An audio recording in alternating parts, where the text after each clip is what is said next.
The Dave Hooker Show. A presentation of Off the Hook Sports. Objective insight, expertise, top guests. Available on YouTube, Apple, Spotify, and the Off the Hook Sports app. Download now for free. Also available on offthehooksports.com. I compute and obey. Now to Dave Hooker. Ready.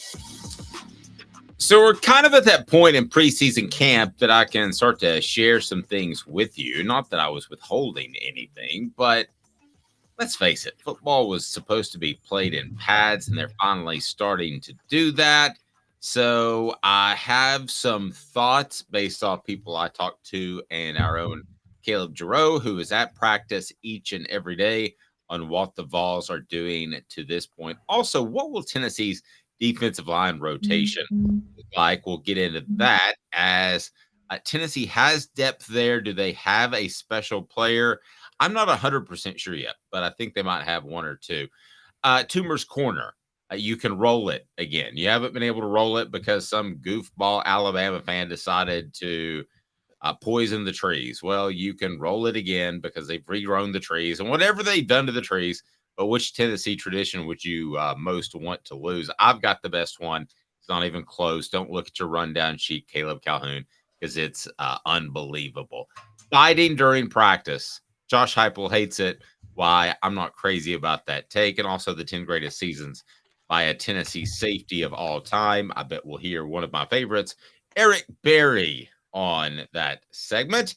He's Caleb Calhoun. I'm Dave Hooker. Hit the like and subscribe button. Turn the notifications on, Caleb, because we're in full pads. I see it. You've got it there in your sport coat. I'm wearing just a casual polo shirt, but I'm in full pads. It's underneath, and it's why my shoulders looks so massive. So first couple of days of camp really don't matter.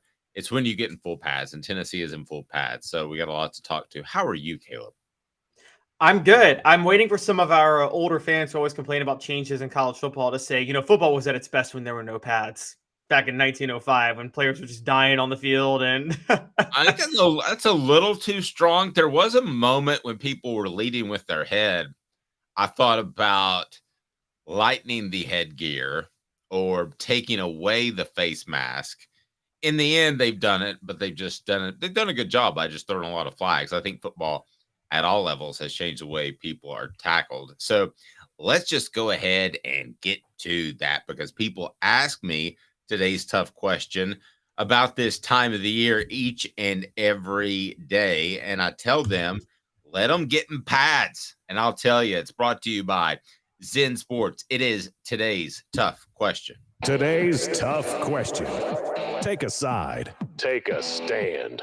The Dave Hooker Show, a presentation of offthehooksports.com. So when people ask you the first couple of the days in the acclimation period, it's kind of like in NASCAR. If somebody says, well, how's the track running? And you're like, I don't really know. There, I was test driving a Yugo. Can I get in my actual stock car? Well, Tennessee's been in a stock car a couple of days. They've been in full pads. So let's get to it. How do the Vols look in preseason camp? Today's tough question brought to you by Zen Sports. And Zen Sports is the new sports book in Tennessee, revolutionizing the way you earn sports betting rewards. That means no more deposit bonuses that turn into deposit nightmares. On Zen Sports, what you see is what you get. And with their cash rewards program, you get a lot of cash for a welcome bonus. Earn an unlimited 5% cash back on your betting volume for your first 15 days when you sign up with the promo code HOOKED. That's hooked. That's right. Unlimited 5% cash back. Keep betting, keep earning with up to 3% cash back on your betting volume every month after that. And refer friends to earn a percentage of their betting volume as cash rewards too. Zen Sports is bringing the cash back to Tennessee. So if you bet big on sports, you want to be betting on Zen Sports. Zen Sports betting just got better. So what I'm hearing via Caleb Giroux and other sources is week one, and I'll throw these at you, Caleb, and you tell me what you think. But these are from within the program or with our own Caleb Giroux, seeing them with his own two eyes. So this isn't speculation. This is what is happening currently in camp, at least the open portions of it. Joe Milton on point. Joe Milton on point to start out preseason camp. And as we spoke to Joe Milton about, it's probably not as much about his arm accuracy. It's probably more about his footwork, which has improved greatly. And that's going to affect his accuracy. But as he told us, Caleb, at SEC Media Days, it's not accuracy so much as it is being on the same page and knowing exactly where you want to throw the ball because of the receiver. So what we're told at this point via Jaru and others is that Joe Milton has been on point and looked incredibly good about a week into preseason camp. Yeah, that's a very good sign. And by the way, we heard that from Joe Milton and Hendon Hooker, who was, as you talked about, was very defensive of Joe Milton, funny enough. And I had never thought about it until it was brought up. So that's a big deal that he's on point. I still have to see it in a game because I'm still not so sure that Joe Milton's. I don't know if he has the right mentality for in-game situations yet. And the Ole Miss game is still in my head, and it's in your head, and it's in John Adams' head. Yes. And that was a panic move. It wasn't like Joe Milton doesn't understand football or doesn't understand time or anything like that. But he panicked being thrust into the game. And that still stands out a little bit. No, I totally agree. So let's kind of subhead this if we're going to go through it. And if that's topic one, as far as the first thing I hear from preseason camp, it's subheaded where A is seems to be on the same page with receivers. Check mark, yes. B seems to have better footwork. Check mark, yes. C is better in clutch game situations. We have zero idea. Not applicable. We don't know until it gets into one of those situations. And that could happen in the first month of the season, perhaps against Virginia or perhaps on the road in the swamp. But I think it may be a little bit longer. So I think that part is a big incomplete as to how he reacts there. He may completely be over it. Yep. Go ahead. I was going to throw this at you. We've seen, I think a great example is Jonathan Crompton. We would have thought of as not clutch, but when put in the right position for the last half of his senior season, he looked pretty darn clutch. Sorry, go ahead. That's a great point because Jonathan Crompton led what should have been a game-winning drive at Alabama.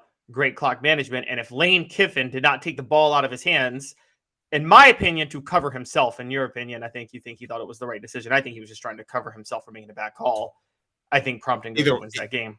Either way, it was a monstrous mistake. You improve your percentages of making that field goal by more than double if you can pick up another 15 yards. I think it was 42, and it could have been, if I remember my head, like it could have been like a 26. Could have been a 26, 27-yard field goal if you get a run another play or so. Yeah, that was totally on Lane Kiffin. But I'm still like, okay, here's the standard, and this is the gold standard. Dave, tell me if the standard is too unfair, because this is the gold standard of in-game clutch moments. Could Joe Milton never do what Hendon Hooker did in 15 seconds to beat Alabama? A 15-second drive to beat Alabama. You're asking the wrong guy because I'm wired wrong. I think it would be easier to do that than come out and have longer to think about a situation. And by the way, Robert Rexroad, I don't know if you're related to Joe or not. Great guy, covers the Titans. Said just about every great NFL quarterback has a brain fart in a game. That's incredibly true. And if you want to recall this one, this isn't the NFL, but Andy Kelly threw the interception the year before the Miracle at South Bend. And Tennessee was coming back to beat Notre Dame in Neyland Stadium. He admittedly threw a flat ball that was intercepted that was not as obviously dumb, but he has said that he knew that guy was going to cut underneath and he needed to get more air under that ball. And then what did he do the next year? One of the most clutch performances ever in the University of Tennessee with the Miracle at South Bend. The other thing that has stood out to this point, defensive line and linebacker depth as a whole. And Tennessee, even though they lose Byron Young, should be better on the front 6 or 7 or front 6 or 7, whatever we call it now. They should be better up front across the board in terms of depth. I don't know that they have a superstar yet, and we'll get to that, but they should be better in both places because of depth, right? Yes, and it's funny you bring that up. Defensive line and linebacker should be significantly better than last year. I think linebacker is a unique it's going to be unique strength for Tennessee this year. Last year, when Jeremy Banks went down, Tennessee did not have the options to run the stunts and blitz packages they wanted to run. I think they could withstand an injury or maybe even 2 this year at linebacker, and that's going to be intriguing to watch. Okay, well, let me stop you for a second because I want to get more to the defensive line. Linebacker in particular, and these are notes, things we're actually hearing from practice. So be sure to hit that like and subscribe button for more notifications on. Do that. So I'm hearing great things out of Keenan Pili. I'm hearing great things, as you would expect, out of Aaron Beasley. Arian Carter, to me, is the only – I don't even want to call him a sure thing. He's the surest thing if you look at that depth chart. What do you see out of that depth chart that maybe I'm missing a little bit? Oh, no, nothing. That's what I mean. I'm high on all 3 of those guys. I'm so high on them. And also, let's not forget Elijah Herring. I thought you meant after those guys. Sorry. Go ahead. Yeah, no. Yeah. And let's not forget Elijah Herring, I think, is still a reliable backup player for depth. I think Caleb Herring is now on the roster now. And so that you got the Herring brothers. And by the way, for people who debated Murphy, they're both from Murfreesboro. Murfreesboro is not part of the Nashville area. For people who came at me last week saying that Murfreesboro players should be counted as part of Nashville players on Tennessee. Murfreesboro is not Nashville. That's like saying Jackson's part of Memphis. It's not. You're overly sensitive about that, but that's okay. I think you're a very good geography student. And I've heard to overlap a little bit. I've heard Arian Carter at linebacker and then David Hobbs have had standout freshman camp to this point, and they look like they're going to be really good. Cooper Mays, maybe because he's proven and you don't have to play him as much, has missed some time. And at those times, I'm told the offensive line has been shaky. Again, I don't think this is any sort of injury to report. I would, with all that Cooper's played, I'd be real easy on him too. But I don't know who the backup center is after Cooper Mays, and that's why we called it the most important position on Tennessee's football roster a couple of weeks ago, Caleb. All right, I got a question for you because I agree. Offensive line is a concern. Is it a bigger positive that Joe Milton's on point or a bigger negative that the offensive line is a concern? You saying that he's not getting pressure from the first team defensive unit? Is that No. The offensive line. The offensive line. Is it a bigger positive for Tennessee that Joe Milton is? If you were coming into practice and you were to, and if you 2 weeks in and you wanted to see some standout things, would you rather see that Joe Milton was on point, or would you rather not see that the offensive line was shaky? I'd rather see a backup center. So I guess I'm going to say that I would rather see, in order, Joe Milton be on point, Cooper Mays be 100% ready to go at the end of camp, not necessarily in the middle or early in camp, and then see a guy who's gone out there because you could rest Cooper Mays and he's done okay. He's been a C+ type of guy. That's what I'm maybe reordering yours a little bit. But that's, I guess what I'm saying is, does the negatives of the offensive line, which it's safe to say that's a negative, what we're talking about with the offensive line for 2 weeks, right? That's a negative, that it's shaky. And yes, does the negative of the offensive line outweigh the positive of Joe Milton through 2 weeks? Barely, yes, because you're replacing Darnell Wright, and just because you're not facing the same ones, you're going to be facing elite pass rushers, and you don't have Darnell Wright, who we didn't know it at this time last year. Okay, I want to be really clear. Nobody said we both thought Darnell Wright was going to be really good, but nobody said he's just going to lock down Will Anderson during the Alabama game and he's going to have an incredible year and be a first-round pick. So nobody thought that, but that could still happen. If Joe Milton came out, okay, I've got my answer for sure for you. If Joe Milton came out from the get when they can throw all they want to in shells and they don't have to have full pads, and he wasn't on point from day one, I'd be like, whoa, that's not good. I mean, really, against air, you should complete 90% of your passes. That's why pro days are so silly when they throw against air. You really should complete 100% of your passes against air. That's where I am. The Joe Milton on point thing to me is not so much a positive as it is that's basically hitting the baseline. He needs to be able to do that. It's like a prerequisite. To get in Spanish 2, trust me, I know, unfortunately, you had to finish a year of Spanish 1. Yes, exactly. And just because you finish Spanish 1 does not mean you are going to be an expert bilingualist. Does not mean you're going to graduate, in my case. Yes. I did end up graduating, but that was the hardest class. I've never understood. I love God. Keep an eye out for us, big guy.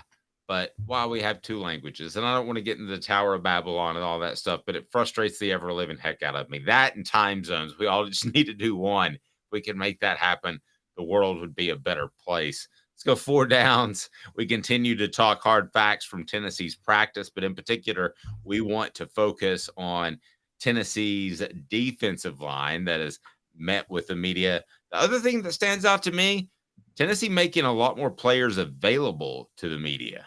What do you think of that, Caleb? Again, I give a lot of credit to Josh Heupel for that. I talked about this yesterday. I think this is one of the things that made Dabo Swinney more successful than Nick Saban in the late 2010s. Dabo Swinney kind of let players be individuals, and Nick Saban was, Nick Saban's program is you're a cog in my system, and that's all you are. You're a nameless face in my system. And I think Josh Heupel's more the Swinney route, which is, no, you're an individual, and you get to come into your own playing in my system. More Vol coverage as they're in preseason camp is now. 4 downs brought to you by our friend Andy Mason, AndyMasonRealEstate.com. 4 downs. 4 questions. 4 answers. The Dave Hooker Show. 4 Downs. A presentation of OffTheHookSports.com. All right, so 4 downs. We're going to focus on Tennessee's defensive line, the best one, the one with the most upside, the one that just can't lose this season, and the best bet as a whole. 4 downs is brought to you by Andy Mason, AndyMasonRealEstate.com. With Andy Mason, you get the best prices and the best service in the biz. That's pretty phenomenal. Andy Mason, AndyMasonRealEstate.com. Let's get to 4 downs right now. And first, Cooper Mays, what should people be doing that are on board? Cooper Mays here. Hit like and subscribe. Thank you. And turn your notifications on. What down, Coop? Coop here. First down. Perfect. Tennessee's best defensive lineman right now is? Are we counting edge rushers? Yes. Tyler Barron. I think Tyler Barron is a superstar this year.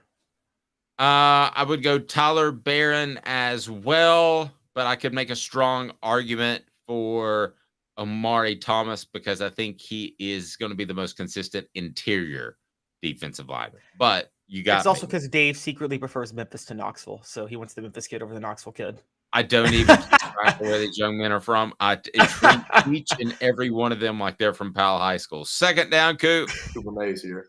Second down.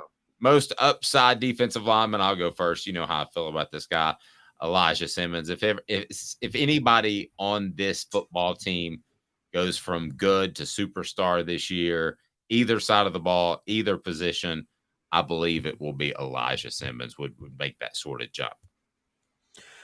So I haven't seen it yet, but he was so highly touted when he was recruited. I can't imagine it won't show up eventually. So I'm still going to hold out for Tyree West. So Dave, you tell me, why hasn't he emerged yet? Is there a reason? Do we know? But I have to believe in him. I think there's a bunch of dudes right now that have similar talent. And I think there's maybe 1 or 2 guys that have special talent.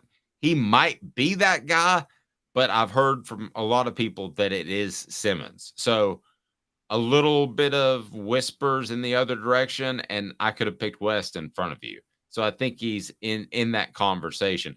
A lot of things click. I mean, we like to talk about John Henderson and Albert Haynesworth. Well, John Henderson, it clicked the moment he walked on campus, even though that was the old Prop 48, right? Where he missed his He couldn't play at 98, yeah.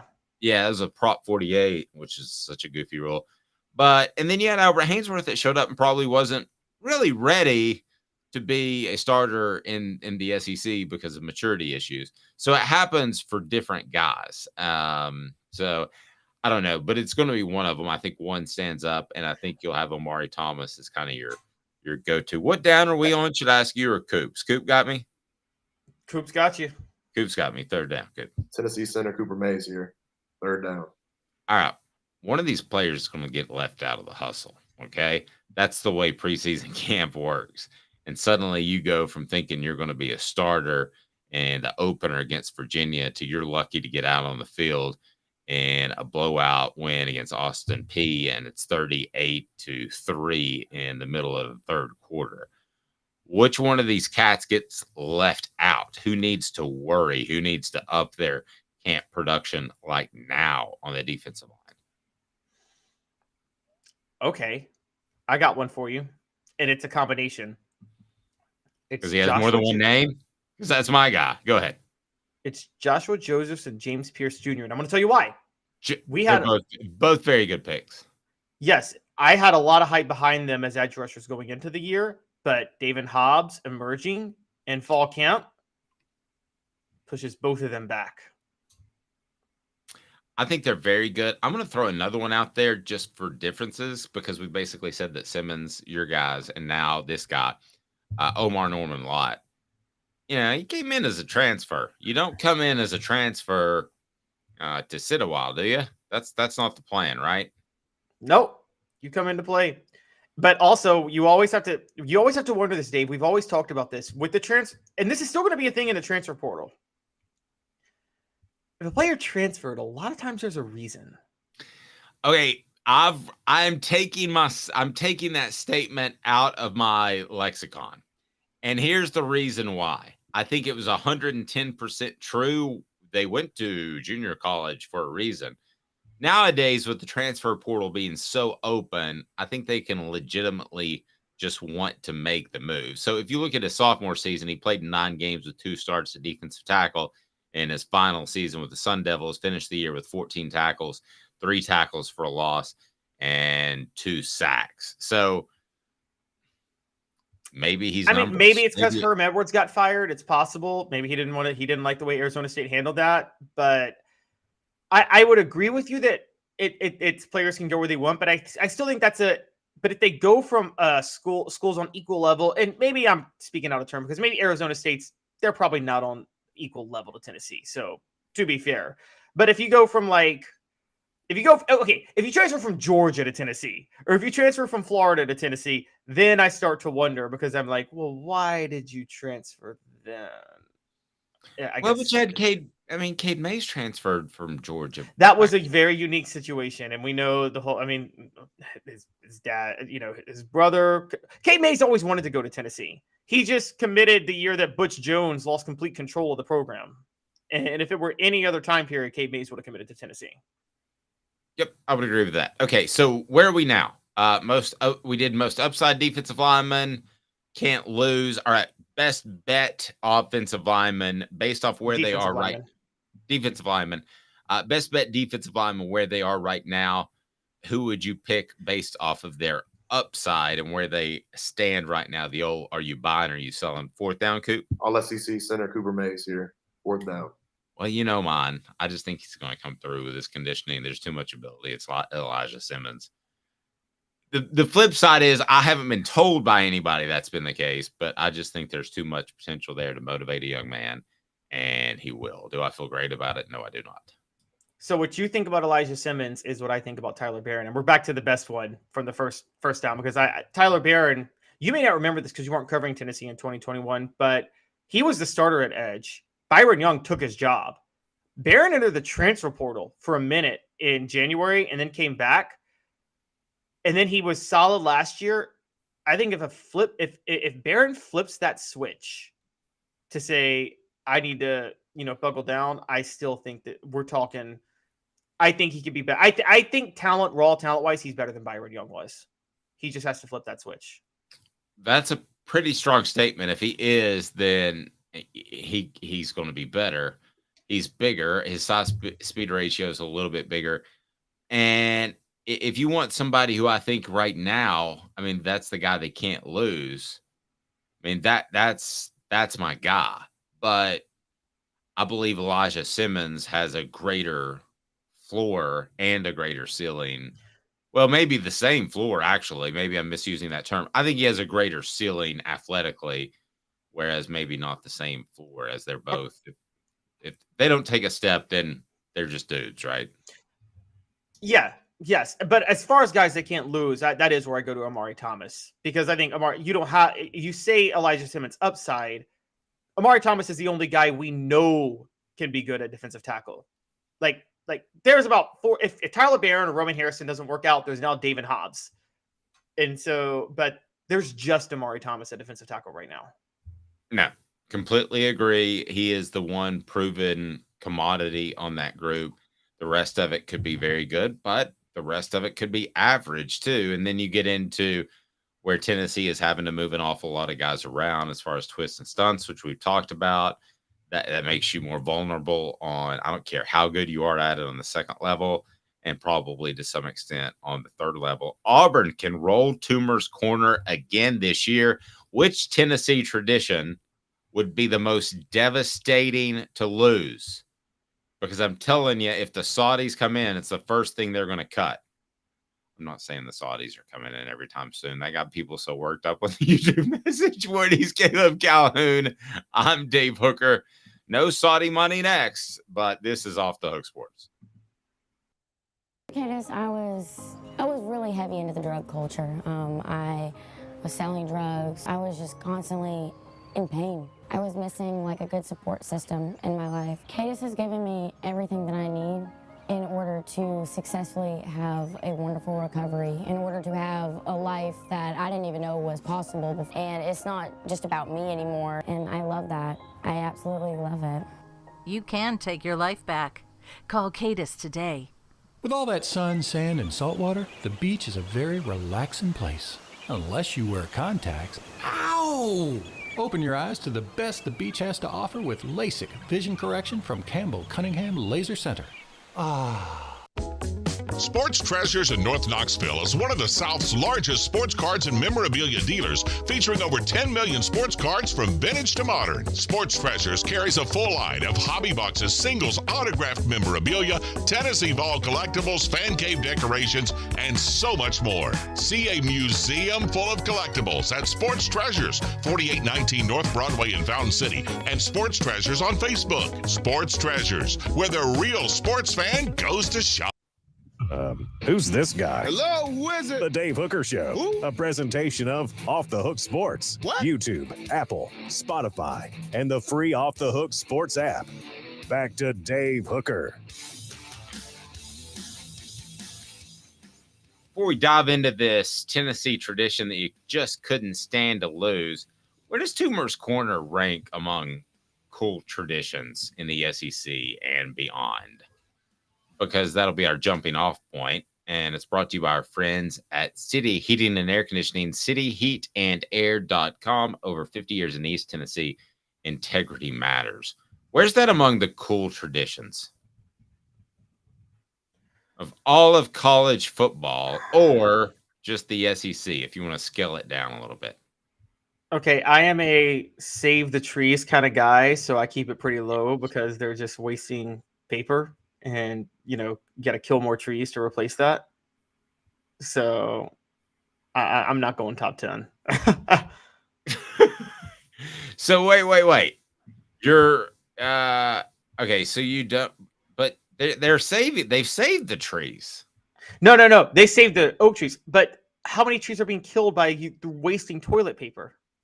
Okay. So explain what Auburn is able to do to roll Toomer's Corner again. And then we'll get into which Tennessee tradition would be the most devastating to lose. All right. So they've been rolling Toomer's Corner. What's wrong with that? You don't like rolling Toomer's Corner? Okay. I'm not hating on Auburn for doing this. I'm just saying I don't like wasting paper. I'm a save the trees guy. And so I'm not those Cal fans that hang out in the trees with no clothes on. Okay. Good. I'm not that, but I am like, wasting paper is like, I'm not crazy about it. But I'll say in terms of fun, I got it into my top 5. The best tradition in the SEC, everybody's going to hate me for this. It's the tailgate for the Florida-Georgia game.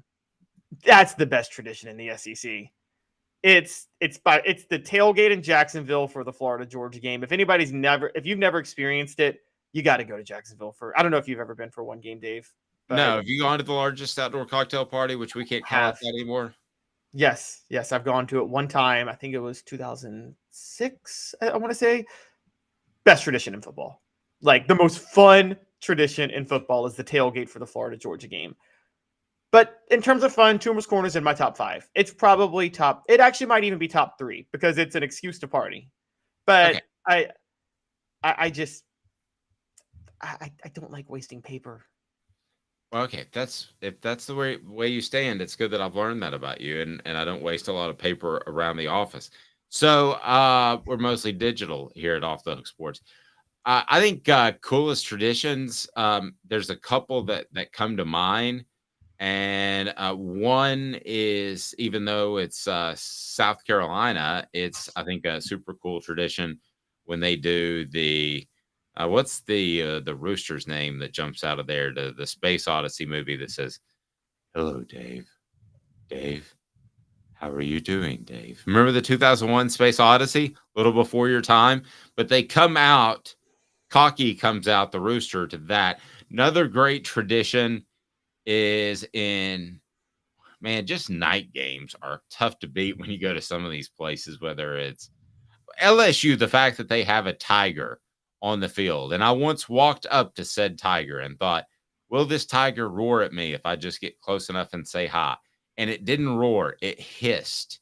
And a noise that I can only describe as shook my soul to feardom that I've never felt the depths of. It was the oddest hissing sound like a cat would make, except it was 2,000 pounds.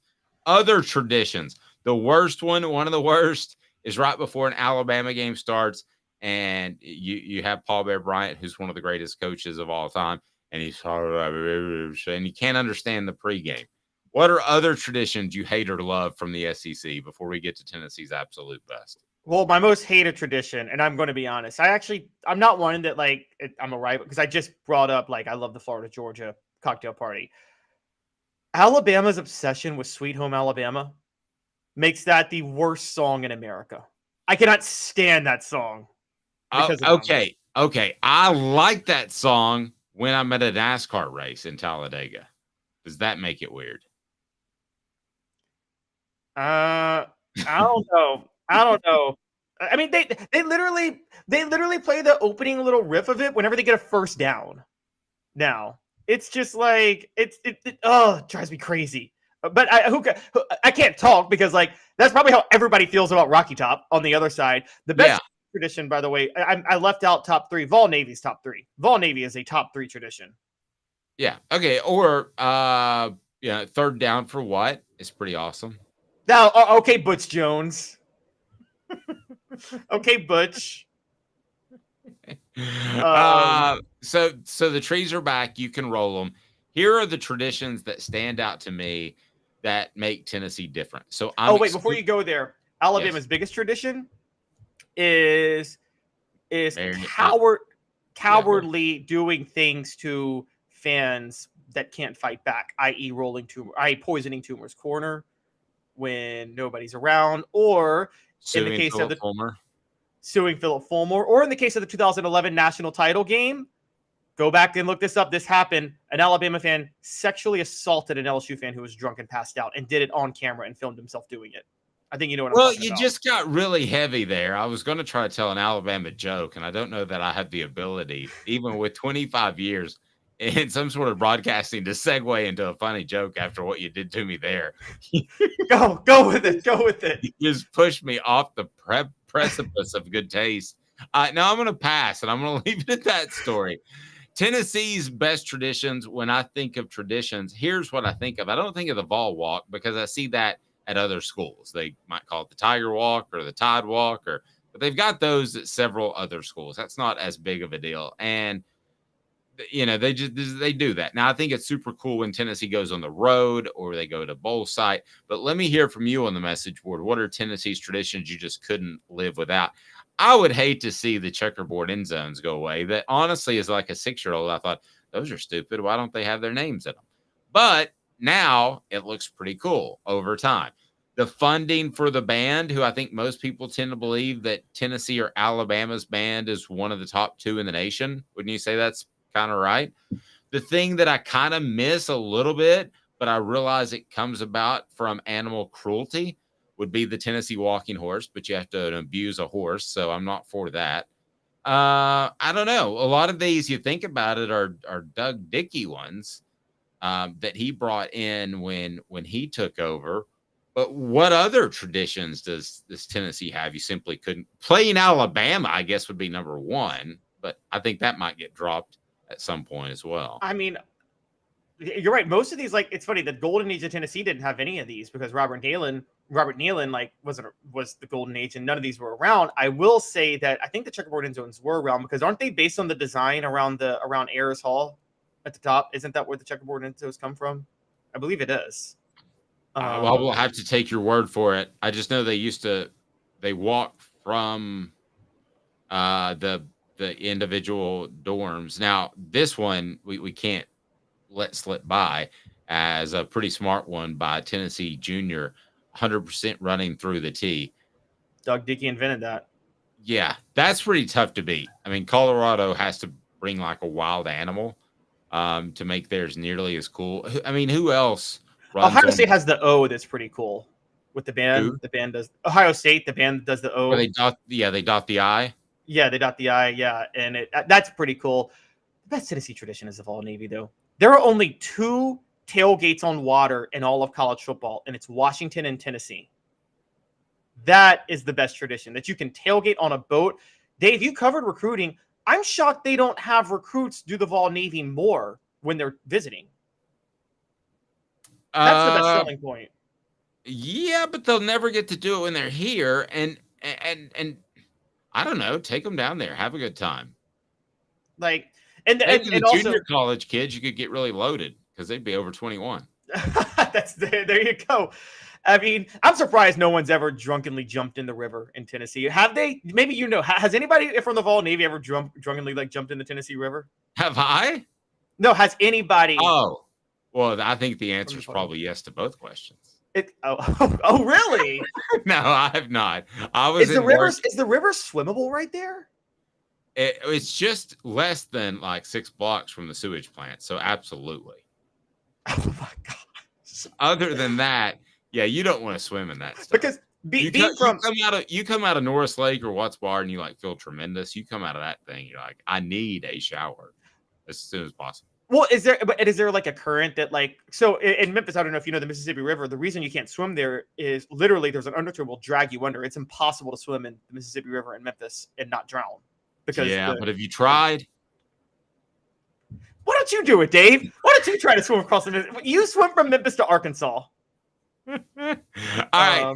No, I don't think you want to swim in that water. But you wouldn't want, yeah, that's the best one. Who's the other school? Is it Washington? It's someplace out west. Washington, yeah, they do it in Seattle and they're on the coast. Tennessee's not even on the coast and they do it. It's pretty dope, actually. Yeah, that is pretty cool. Seems like there was one other school that had a small lake that kind of tried to edge their way in recently. When I heard that stat over the past couple of years, that it was Washington and Tennessee. That would have to be the coolest tradition. Let's face it, if they put Tennessee in the end zones, you'd be fine. They did get rid of the walking horse. No, I'd take running through the power tee. That's it. More than the Vol Navy. I think a lot of people come in from downtown and they have boats in other places like north up in Norris Lake, which is God's Lake. And I think that, they don't do the Vol Navy thing. They do I just come in, I get my good parking pass, and I watch them run through the tee, and I can't imagine going there without that. I do. That's a big thing. If I were a head coach, that's how I would get to the stadium. I would drive, or that's how I'd go to work every day. I'd drive my boat to work down the Tennessee River. I swear somebody did that. I'm surprised you don't know that, but somebody I think at Tennessee actually did do that. Really? That is kind of intriguing. Yes, and it may have been a basketball coach for some reason. I don't know why, but by the way, another great one. We got to bring it up because we all are dog lovers here. But Smokey, come on, it's not even really emblematic of Tennessee or the Volunteers. But who doesn't love Smokey? Well, here's the thing with Smokey. Everybody has a mascot. The running through the tee, everybody has a pregame, but they don't have the running through the tee. But did their mascot have an animal that bit a player on an opposing team the way Smokey bit an Alabama player in 2006? No, but Uga's done that to Tennessee's players, right? Okay, who? If you got bit by Uga and you whine about that, come on now. That tiny little bulldog. Well, a lot of times there can be things that go on during practice that are even tougher than getting bit by an animal, and that's called getting in a fight with a 6'3", 300-pound man. So a video erupted. A fight at LSU football practice disrupts the Tigers' Monday workout. We figured it up at one point. If we want to figure it up right now, we can. So let's say 15 years on a beat. Let's say roughly, I don't know, 150 practices a year. So we're up there in multi-thousands of practices I've been to. I've seen great practice fights. I wouldn't mind sharing with you some of those.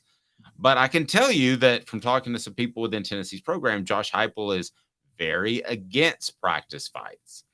I can tell you that it was Butch Jones who said a guy just fell on a helmet, which was a straight up lie, which was not a way to handle a practice fight. Dave, what do we want from our media? Well, I got one last one. I can tell you that Philip Fulmer, before the 98 season, practically started a fight because his offensive linemen were getting whipped. And he said, "Are you guys men? Why don't you go out there and show them that you're men?" And he did it on purpose. And it was a complete brouhaha. Like all 85 scholarship players were involved. So to simply say, broad brush it, no fighting in practice, Josh Heupel, you're smarter than me when it comes to being a football coach. You're going to have more success than me as a football coach. But to completely rule it out, I think it's crazy. I love to see me some fights. That means it means something. You don't think that 98 team was fighting? You don't think every great team was fighting? I mean, for goodness sake, that's why in the NFL they hold these scrimmages between two teams, because you're not going to fight yourself because he may live 2 doors down from you. So you're not going to fight him. That's what these scrimmages are for, is to fight. So there is a movie, and I've referenced it before, but I'm going to reference it again. It's called The Junction Terms Boys. of Endearment. No. It's called The Junction Boys. It's about Bear Bryant doing a camp in Junction, Texas, the year he took the job at Texas A&M because he felt his team was soft. For those who don't know, if Bear Bryant ran that practice today, anybody coach runs that practice today, they'd be in prison. Because it was we practiced for 8 hours, 10 hours a day in the middle of a drought and 100-degree temperatures in West Texas with no water for his teams. But at one moment, this is one of the accurate parts of the story, he was mad that his defensive ends didn't know how to whip a block. And the defensive end and a lineman got into a massive fight. And they were, like really, really, really bad fight. And the coaches were about to break it up. And Bear Bryant said, "No, let him go all night. This is the most hitting I've seen in practice all year." He literally said that's the only time he ever saw hitting in practice. And he let him go. No, I'm a big fan of hitting for the most part. I think college athletes, you got to be a little bit more careful. But, a lot of coaches thought before the sport got a little bit softer that you should hit as early as the week before the Super Bowl. I mean, that wasn't incredibly unusual that you should still hit. Now, there's a difference between taking to the ground, which you shouldn't do in practice a lot, and thud tackling, where you don't take people to the ground. Now, that can in and of itself create bad practice habits as far as tackling, but you'd rather do that and not have a player's legs get caught up. So I got zero problem with fighting, players standing up for what they believe. I know the most famous one, Caleb and you and I've talked about it, was the Albert Hainsworth, who's been in the news recently with the large pole. No, it wasn't a barbell, but it was like a large workout pole. When he came back to hit Will Offen, he was upside the head with it. And I was there. That happened. And we thought the fight had been broken apart. And then it comes back together. And Will Offenhusel's off stage left giggling because he just thought the whole thing was hilarious. And Philip Fulmer grabbed Albert Hainsworth by the shoulder pads, and Albert completely stopped right then. Now, that almost went too far, because if you swing a big, huge pole, Caleb, you and I both know that is what? That is a federal offense. Yes, that is assault. That's a felony, yes. And by the way, Albert Hainsworth is lucky he didn't get a couple assault charges when he played in the NFL. Yes. and probably a few in practice that we're not aware of. So these fights that happen in practice make you a better team. Now, you have to have a maturity, and this is why it surprises me a little bit that Josh Heupel is so against fighting. You have to have a little bit of a maturity, Caleb, to know that once those fights are over and you walk off the practice field, by the time you get into the locker room, those are absolutely over. And that's why it surprises me, because I look at this group and I think Josh Heupel has a mature enough group to do that. I would probably challenge them at one point. And what if there's a little brouhaha? I think the game is different now. Again, during the 90s when Tennessee was winning, we've talked about this yesterday. Fulmer was old school X's or Jimmy's and Joe's over X's and O's. But if you're an X's and O's team, which Tennessee is now, it's a little bit more heady with the way you play. I think with Peyton Manning in the NFL, and I told you off air, I criticized Peyton Manning for this. Peyton Manning has talked about he didn't like when his teammates got into fights on the field because he's like, it's a 15-yard penalty. All he was thinking 15-yard penalty. It could hurt you here. And he didn't understand, like, sometimes the moxie is needed for your team, because a lot of Peyton Manning teams were criticized for being soft against tough defenses in the postseason. But Peyton Manning was an X's and O's type of guy, and he was trying to outsmart you. And I think when you're that type of team, which Tennessee is, you're not going to be thinking winning the one-on-one fighting matchups in the trenches the way you used to be. I don't mind it. I think you still should. I mean, let's be honest, the best moment of last year for Tennessee that we all thought was when Jeremiah Crawford threw up on the field and then just pointed at the Alabama guy. I mean, that was just epic. And yeah. Well, yeah. And Robert Rexrode, who enjoy his contributions to the program, said, why beat each other up? Save it for our opponents. No, it's the opposite. It's beat each other up so that when you face your opponents, that's easy. That's what the great teams do. Practice is so hard, the game is easy. Robert said, I've seen Peyton red-faced mad. He is also the guy that installed the practices are just like practices in the summer, except you're not wearing pads, but they'll be the same as they were in preseason camp and spring camp. So he's one of those as well. And that's what Peyton was verbal. Oh yeah, Peyton was verbally abusive, very much so to his players. I'm sure you know that, Dave. That Peyton was probably the most verbally abusive player of all time to his teammates.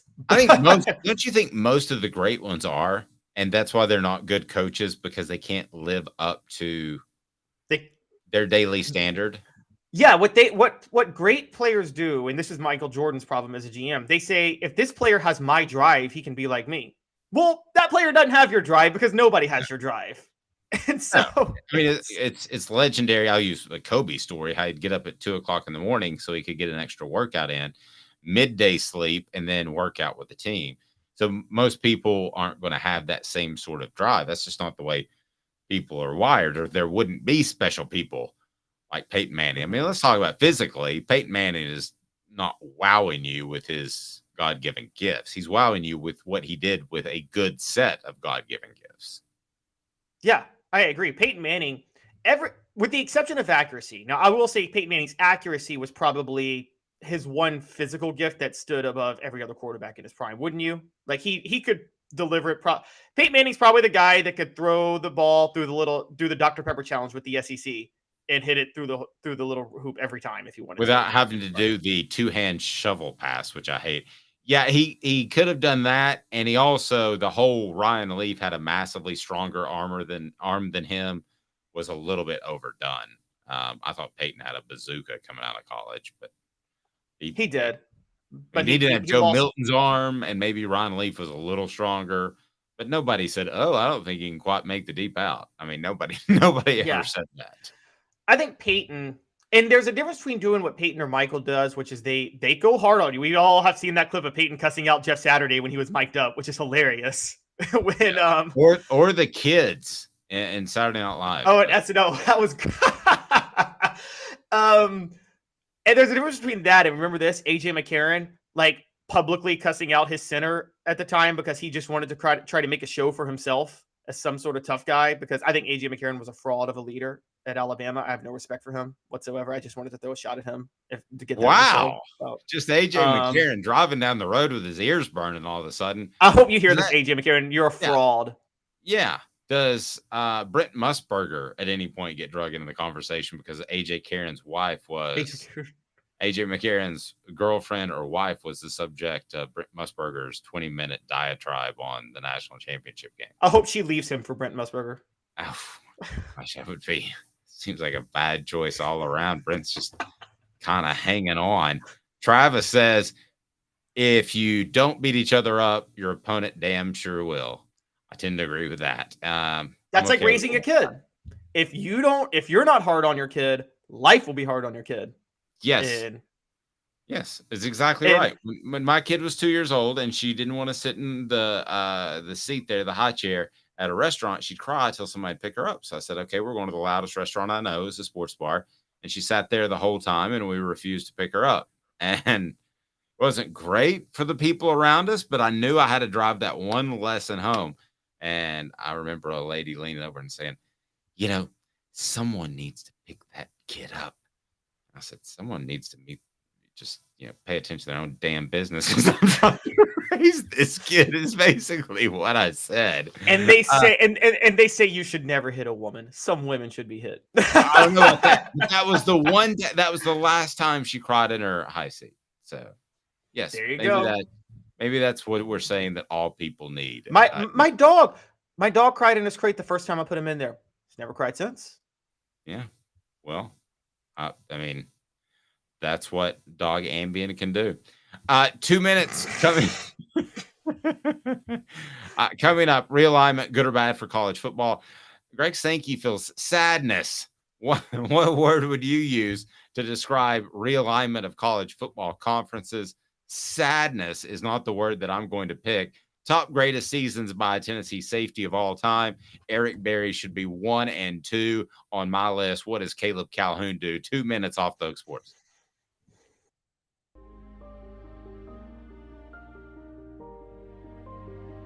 Our family has been creating one-of-a-kind pieces of jewelry in West Knoxville since 1986. Each piece is a combination of unique processes that bring your idea to life. Every day in our shop, a truly special item with a story all its own is being manufactured in our facility, bringing the history and family sentiment into a whole new generation of life. We're grateful that you chose us to be Knoxville's best jeweler, a title that we value and respect. Because to me, being a jeweler and owning a jewelry store are not the same thing. I'm Rick Terry. I'm a jeweler, and we want to be your jeweler. Kingston Pike and Campbell Station Road in the heart of Farragut, and downtown on Gay Street right next to the Tennessee Theater. Hi, Mike Davis here with City Heating and Air, reminding you to always dare to compare. Our team provides quality local heating and air service, installation, and maintenance across East Tennessee. We use only the best equipment like American Standard Heating and Air Conditioning for your residential, new construction, or commercial needs. Honesty, dependability, and customer satisfaction have been the cornerstones of our business since 1961. City Heat and Air. Dare to compare. These mountains hold and defend a spirit far better than moonshine. A drink that holds flavor that becomes necessity. A hard cider made and relished by folk who are as hearty as they are legend. A refreshment that can only be found in one place. With a taste that makes you say, give me 3 bottles of the good stuff. Tennessee Cider Company, where necessity can be found. Objective coverage. Hey, that's new. If we get caught, we're going to jail. The Dave Hooker Show, a presentation of Off the Hook Sports. YouTube, Apple, Spotify, and the free Off the Hook Sports app. I'm going to need to see some identification. Back to Dave Hooker. Before we get to best safeties of all time and the best safety seasons turned in Tennessee football history, I want to update you with the fighting in the offseason. And apparently everybody on our board almost exclusively thinks that you should fight. Maybe that's how you should warm up in every practice, just a quick fight. I mean, I think you should always look. Michael Jordan punched Steve Kerr in the face, and the Bulls had the best team of all time that year. You made damn sure that he liked it too. Made damn sure that he liked it. What? He just, yeah, he said. And by the way, I broke with everybody in 2004. Remember 2004 when Ron Artest went into the stands and beat up a fan? And it was like, that's so disgraceful that the NBA would do that. What are y'all talking about? That's the greatest moment in the history of professional sports right there. When Ron Artest beat up a fan. Yeah, but you were the one who wanted that Alabama player to hit that Tennessee fan. And that poor girl, she's still probably not walking around to this day. Oh my gosh. That Alabama player was not threatened at all. But I do say this. I say this, and I will say this now. If you storm the field or the court, you lose all protection from players who want to beat the you-know-what out of you. I think a player has every right to hit somebody who runs onto the court or the field. I don't care what they're there for. They have every right. That is their domain. And if you run onto the field or court, you can't complain if you get knocked out. Okay, but you're saying, though, however, if Darnell Wright runs into my office, that I'm allowed to beat him up because this is my workspace, right? Yes, but that's not going to happen. I think you're going to lose that. I think you're losing that fight, Dave. I think I've got my fingers crossed for a result that's not going to happen at all. Realignment, good or bad for college football. I'm going to play a little game here. So go ahead and if you can just fill in there on the message board, and whoever gives me the best answer today, then I'm going to hook you up with a Hooker t-shirt. And you'll appreciate that, I know, because all the ladies love it. And I see them. By the way, the Josh Mancuso guy is kicking it nowadays. He's getting interviewed at like open wheel racing events. He's not a big time comedian. So he wore my Hooker shirt on one of his videos. You know who I'm talking about? The comedian. He's fantastic. We need to have him on Fridays. Where are you there, Caleb? That's not the Coach Lance guy, is it? No, that's Yes. No. Yes. It is? Oh, yeah. Wow, look at him. There you go. So we're going to hook you up with the best answer to this question. And it is realignment good or bad for college football? Sankey says he feels sadness. So whoever picks the best word, better than sadness, that is currently in the lead, they will win a Hooker t-shirt. How about that? Pretty cool. So you got to beat sadness. Caleb Calhoun, I'm the judge and jury. Tracy Morgan is going to jump in with me and call some people out. That's crazy. All right. So sadness, beat sadness. Because I'm going to defend the commissioner of the SEC. He does feel sadness because he hates to see the way things have gone. Does he feel any regret? H to the E to the double hockey sticks? No, he doesn't. Because he got Texas and Oklahoma and he could get even better. But it's okay to feel sadness. You break up with the girl, you move on. She's better looking. She's more fun. You're not second guessing your move, but you feel a little sadness that what's her name isn't holding up as well. This is the song closing time. Every new beginning comes from some of their beginning's end. That's a lot of words. It's one. I know, but hey, here's the thing. Robert says melancholic. So okay, I'm going to say what Greg Robert's skin is turning yellow. Greg Sankey, I'm going to tell you what he's really feeling. Fear. Greg Sankey dropped the ball. He started the trend of realignment by adding Texas and Oklahoma, but then he dropped the ball and let the Big Ten move faster than him. And now the Big Ten has leverage over the SEC because of mismanagement by Greg Sankey. And the sadness comes from the fact that he's now worried what's going to happen in the SEC. So it's fear. Well, Caleb is oftentimes wrong on the program, but not like 120% wrong. I'm never wrong on the program. What are you talking about? It's content. It's comfortable. Just see what happens, Big Ten. Wrong. See how you mess this up. And then if I want to, I'll come steal Oregon and Washington from you one day because the SEC will be able to do that. It's contentment. I don't know that it's sadness at all. By the way, just so you don't know, the Pac-12 has broken up before. And Caleb probably knows this. I heard somebody citing this. It was like back in the 1940s. It's done it before. I mean, we are not in crazy land. No, it rebranded, but the conference has been around for over 100 years. Yeah, but I mean, they were down to like 4 or 5 teams at one point. But Tennessee Junior goes despondic, which is, I think, despondent, but nevertheless, I've got Tennessee Junior with despondic right now leading. Overall, conference realignment is bad for college football. It's bad. And Dave, I'm going to tell you why. Why? I got a question, Dave. Why is it bad? Why is it bad? Because do you remember the 2007 regular season? Do you remember the chaotic 2007 season? Yes. You're never going to have a season like that again in college football. So? Ever. Because that's the greatest, most entertaining season in the history of sports. You can't find a better season than that. Conference realignment is bad because I don't want an NFL model with 60 teams or whatever. I like college football to have however many teams across the country, and you win your championship for your region, and you have regional pride, and then the extra trophy, the extra cherry is winning a national title. What's happening right now? Could you imagine if high school football went this route? If high school football went like, oh, we're going to have a national high school football league. That would be terrible. Okay. Why? Because they do it in baseball. But you're from Knoxville. Does the Powell High, does Alcoa Maryville?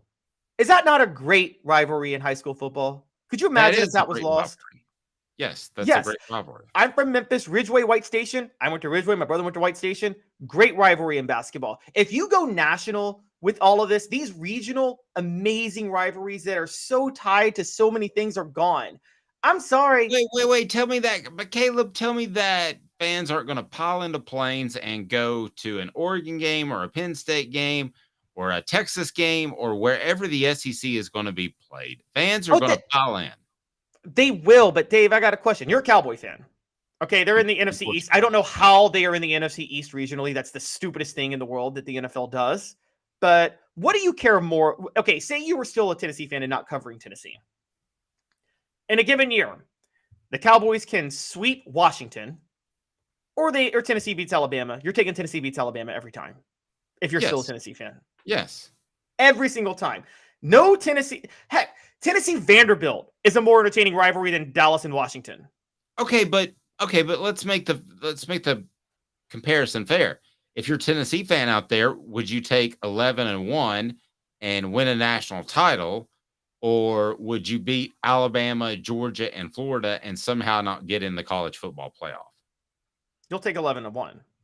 I agree, but the national title's there. But what I'm saying is college football is making it all about the national title. And that's what's bad for the sport. That's where the NFL model is. I'm what, about 10, 15 years older than you? I remember thinking it should be all about the national title in the 80s when they're splitting it up because the AP and the coaches can't decide who gets it. To me, that was stupid. To me, I felt this way in 1989. Yeah, I felt this way that this should all come together and be a lot simpler. Had I known it was going to take this long, I wouldn't have gotten my hopes so high at the time because I thought it would take 3 or 4 years. My thinking was at the time in the mid-90s that both they would have a college football playoff of 12 to 16 teams and marijuana would be legal in the next 3 or 4 years. We saw that both took a lot longer than we thought. But here we are, and I'm glad, and I want to see great games. I want to see a Tennessee, Penn State, an off-week game knowing that they both have to win to either keep home field advantage, have a bye, or make the playoffs, whatever the case may be. Yes, I'm up for a 38 to 48 team model of the best, and take out all this NIL ambiguous craziness. The schools need to pay the players. So the players can go ahead and unionize. They can determine what they want, but the schools pay the players. And if you want to have your $100 handshakes, go ahead and do them. But ultimately, it's got to funnel through the schools. That's the only way to fix NIL. By Dave's standards, guys, just know what Dave said on the message board. By Dave's standards, the 85 Vols belong in the dustbin of history. Because they didn't win the national title. No. How about last year? Let's say that Tennessee didn't make the 12-team playoff and because they slipped up to Florida. Okay, let's just say, just because we got to give them a reason that they're not in the 12. All right. Mm-hmm. That's still a special year if they go from where they are to 13 or 14 and don't make the playoff. The 85 Sugar Balls are still a special year. Very special. It's not, though. If we go by the thing was winning your conference title mattered to a great degree. One of the best things I will say, I criticize college basketball all the time. And I think I cannot stand the college basketball model. I think it's stupid. I don't like a 68-team tournament. But think about those smaller schools that win their conference championship. That's their championship. Yes, they get bounced out by a 1 seed in the first round of the NCAA tournament and lose by 40 to Duke. But like, their championship was winning their conference to get to the NCAA tournament. And I think there's something special about where college football, that was across the board, and it made games matter more. Last year's Tennessee-Alabama game in 2 years will be rendered completely irrelevant. There's no value to that game because both teams make the playoff. Okay, I mean, I see where you're going, but I think that they'll still be selling shirts. I think that'll still be one of the greatest memories in Tennessee football fans' history. It'll still be, to Alabama fans, it'll be the game that got away if Jahmyr Gibbs makes that catch and the kicker makes the kick. I don't think that game's going to be forgotten. I mean, if you want to look back, it won't be because there wasn't a 12-team playoff. But if there was, it would have been forgotten. But I still remember a lot of the great games in regular season history in the NFL. Maybe not as many percentage-wise, but I still remember. I remember a lot of the playoff games. Yes, you remember the playoff games, but you don't remember the regular season. If not. Yes, that's why the playoffs is awesome. But the regular season is not as big in the NFL because of that. The kick six would go in the dustbin of history too. The Auburn-Alabama kick six, the greatest game in the history of college football, would have been completely irrelevant with the 12-team playoff. And I mean, also, by the way, because conferences are getting so big, conference championships don't matter that much anymore either. Because the conference are so big, your focus is getting on the 12-team playoff. Who cares if you win the conference? And except for you only care to win the conference for purposes of a first-round bye in the playoff. But you don't actually have okay, so you didn't win a 20-team conference championship. Okay. All right. I still think that there's enough at stake where the regular season is going to be huge and nobody's going to be happy with 9-3. The big programs are not going to be happy with 9-3 slipping into the playoffs and losing first round. So I don't think that the entire way of judging a good season has been changed completely. It's been altered a little bit, but I don't think it's going to be changed because ultimately you're going to have the Mark Richt effect where it seemed like they were always knocking on the door of a championship, never got there, but were winning 10 games. That wasn't good enough. I don't believe that's going to be the case with other teams that are going to be good enough if they just slip in. Safety. What an interesting position. When you look at it now, Tennessee practically, with most of the other teams in the SEC in college football, has a third safety on the field. They got the free strong safety, and then they got the nickelback. Well, those were most often greatest band ever. Yes, Nickelback is definitely the greatest band ever. They're right up there with, Twisted Sister. So, but essentially, we're bringing a third safety on the field, a hybrid of a linebacker and a safety. Before we get to the top 10 performances as a safety in Tennessee football history, how did you weigh that or not? I mean, I know you did because we talked about it off the air, but for those that might be curious, because you've got some awesome names and some names on here that over the years, in particular one, always causes great debate that he should be higher on any list like this. So you'll probably get some criticism off one name. I'm going to tell you who it is in a little bit, but how did you weigh sometimes guys playing in the box more from the secondary position? Yeah, so I actually judged if you actually played in the secondary. And so there were some secondary players that moved into kind of a linebacker role hybrid certain times. I took that into account. So but safety more than cornerback. And Dave, you know this. You can take stats into account more for a safety than a cornerback. because safety is their job is to actually be where the ball is a lot of times, whereas a cornerback is to keep the ball away from them, honestly. And so I took into account tackles for loss, interceptions, and accolades and team success. All of that went into account. All right, let's get rolling here because it's a great list. And towards the top, I can give you some insight into some guys that you may not know. Bill Young, 1968, an era that saw Jim Weatherford, Mike Jones, and Albert Dorsey have wild success at cornerback. Also saw Bill Young thrive at safety. Very, very good. And then right there at number 9, Tim Priest is the name you mentioned. He held the Tennessee single season interception record, I believe, for the longest time.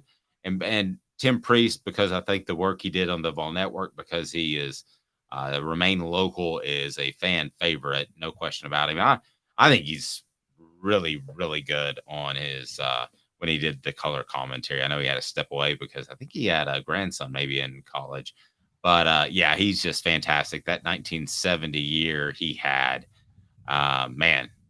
69, he had 7 interceptions, and then he had 9 in 1970. This is not a passing age of college football. This is pretty crazy to think about. Well, the 1968, 1972, like years for Tennessee, like I think they have like the 3 seasons with the most interceptions in NCAA history during that period. That's why you guys notice a lot of cornerbacks and safeties are on this list for Tennessee from that period. Doug Dickey, actually, funny story, Doug Dickey was an assistant with Johnny Majors under Frank Broyles when Broyles was winning national titles at Arkansas, and Doug Dickey specialized in defensive backs. And that really showed with what he did. My favorite Tim Priest story you weren't covering at the time, he all but cursed out Butch Jones's play calling when Tennessee played Florida in 2017. And he's supposed to be the Vol Network, kind of loyal to the guy. And at one point, he's like, that was a terrible call right there. And I'm just going to leave it like this. Tim felt that way a lot longer before then. Did I give a little insight without giving anything away? Is that fair? About Butch specifically? Yeah. Jabril Wilson, you have number 8 in 2003. Maybe we'll have Tim be a regular part of the program. See, you got me thinking. Jabril Wilson, the reason I love Jabril Wilson is he showed up. That mid-season enrollees didn't happen a lot. You'd have 2 maybe a year, and then you thought, wow, we've got guys that are really hustlers. They're going to go get it. And then it would happen with a junior college player or not. Jabril Wilson was one of those guys, and the sports information method back then was just push them in front of the media. So poor Jabril, I've never interviewed anybody in my life, and I've interviewed 8th graders that was more nervous. Like, what have I gotten myself into? There's 3 cameras. There's 10 people around here asking me questions. And then after that, he was incredibly well-spoken, great to work with, and turned into a great player. But I remember asking Larry Slade, I said, what is it about Jabril Wilson that's got him on the field so much? He goes, well, do you notice he's always around the ball? Good point. Maybe I overthought it. 1973, Eddie Brown, one of the hardest hitting safeties in Tennessee football. Why? Eddie Brown was actually, it's funny because Jabril Wilson was also a hard hitting safety too. And Eddie Brown was right after that era of interception basically for Tennessee, what I call it. Mm-hmm. But he was part of the Condrich Holloway years and had 5 interceptions, a bright spot on defense. And I think what we forget about the early to mid 70s with Tennessee was the program was clearly sliding.